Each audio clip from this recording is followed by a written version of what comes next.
શું ગમે છે ધારલ વિશે? શું નથી ગમતું એવી વાળી વાત છે, બધું જ ગમે છે. બ્રો એક વખત વળી નાખો જલ્દી. એ પણ આ સાચો આન્સર હતો કે ના, પછી જેન્યુઅલી બહુ જ સાચો. અત્યારે 1 વર્ષ પછી be every day there is something જે મને આમ એવું થાય છે, વાહ આના I fall in love again and again.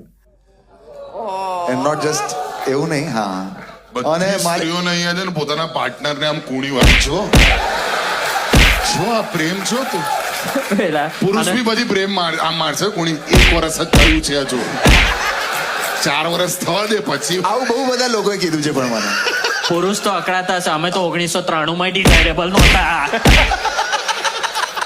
હા, પણ આ બહુ બધા લોકોએ મને કીધું છે. એટલે આવી કોઈ ચર્ચા નીકળે તો કોઈ કેવું ચાલી રહ્યું છે લગ્ન જીવન, બહુ જ મજા પડી રહી છે. હા, હજી તો 1 વર્ષ જ થયું છે ને. એટલે એમ ના I think sense of humour હોય ને તો, અને મિત્રતા હોય ને